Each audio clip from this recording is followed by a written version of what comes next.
Magandang araw mga kaibigan. Bigyan natin ng reaction, opinion itong post ni Kipi Chu. Sabi niya, na sense ko ayaw ni John Vic Remulla yung ginagawa niya. Parang naiiyak siya na pinapasurrender niya si Bato. He doesn't take perverse pleasure in hunting down Bato. Baka mabuti siyang tao, di gaya ni Trillanes. It's okay, John Vic. Play the long game. Huwag ka madamay sa negative 15 rating. Bata ka pa. Huwag mo tapusin ang political career mo sabay ng admin na ito. Nakakahawa ang negative 15. Tapos, pag inapikan nila, sombong kay kuya. Ombudsman yan, very powerful. I don't know kung anong basihan nitong si Kipi Chu.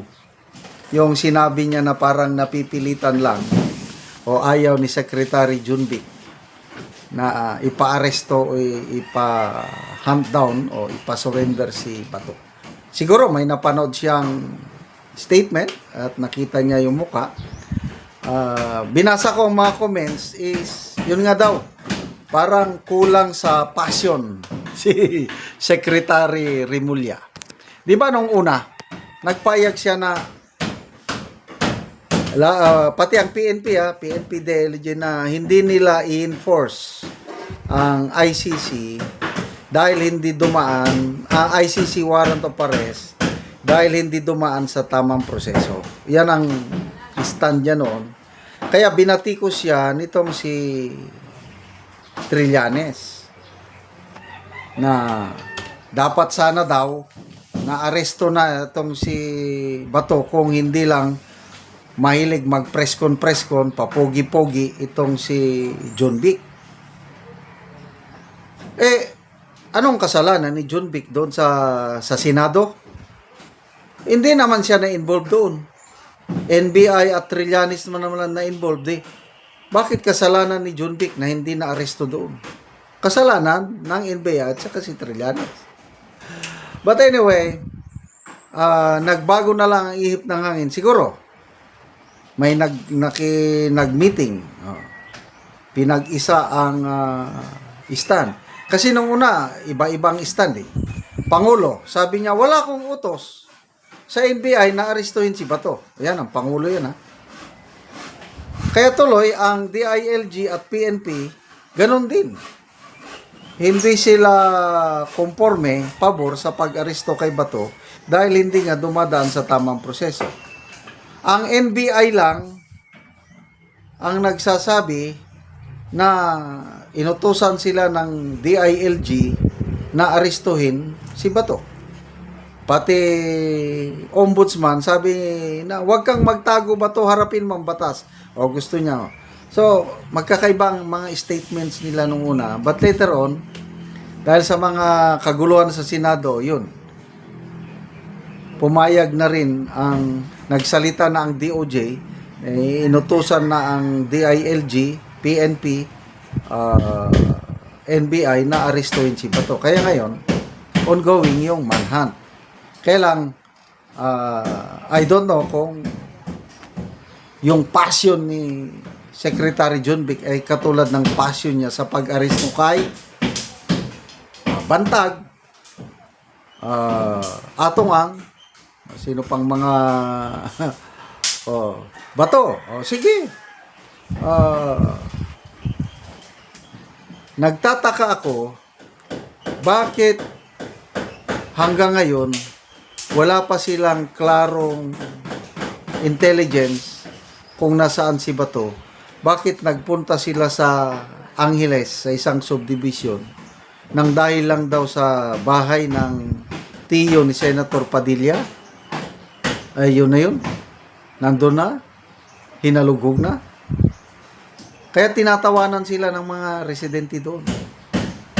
Bakit daw doon hanapin si Bato? Taga Davao man si Bato.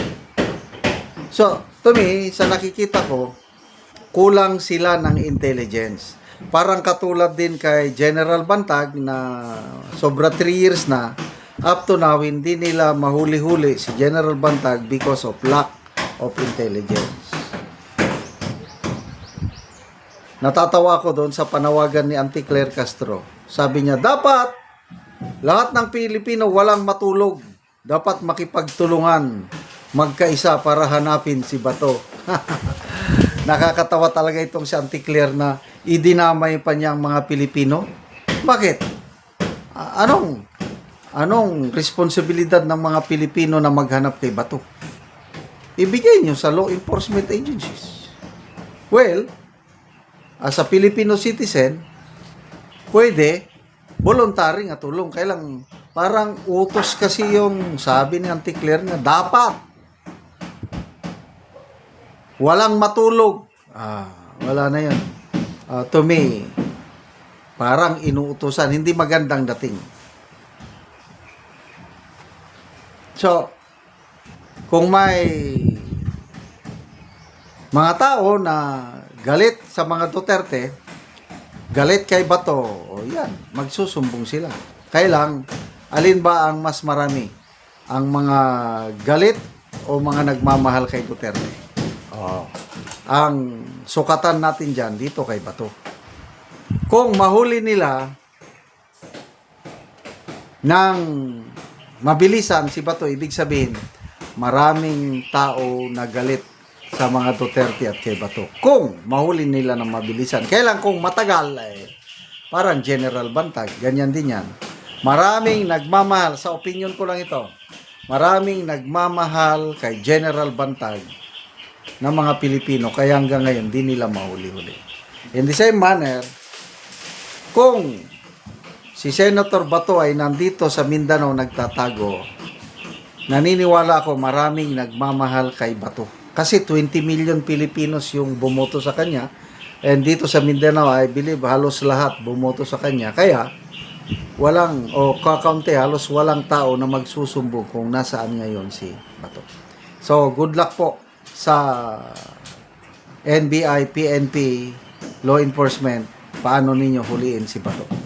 Salamat mga kaibigan sa inyong pagsubaybay sa channel nito. Nakakatulong kayo ng malaki sa tribong Talanding ng Bukidnon dahil ang income natin sa channel na ito is pantulong po sa tribo. Namimigay tayo ng libreng yero at pako para makapagpatayo sila ng mas maayos na tirahan. Panoorin nyo ang video na ito. Karon mo na ni ang atop sa natagaan na mo og yero. So mo nagyud ni kadako sa buslot. Sayang balay. Karon natagaan na gyud si og yero.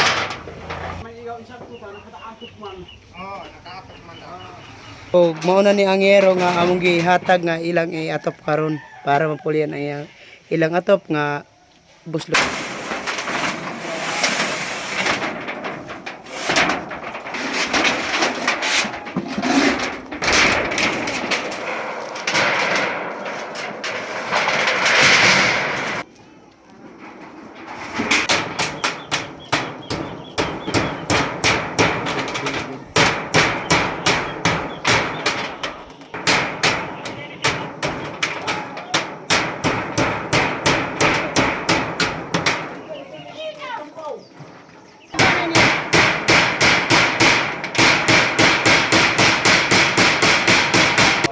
Karon naman na gyud sa pag-atop ang among ginahatag nga yero.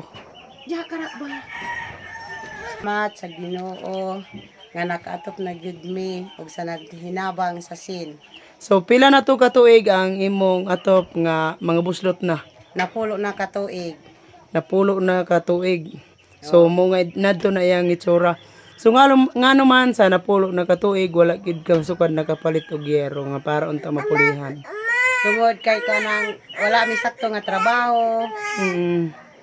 Igor mi ga muso kung makakuha mi kwarta igor gid ipalit namo og bugas. Na kung walay muso, asa naman mo magkuha sa inyong pagkaon? Ay bangita kung asa kuan Na ang inyong kuha na mo'y tanom nga mga lagot mon. naa mga bingala, kamuti. Mura na among pinangabuhian. So sa maglisod mi magpalit og mga sin. Oo. So, Salamat gyud sa Ginoo sa nagtabang. oo, salamat pod kaayo.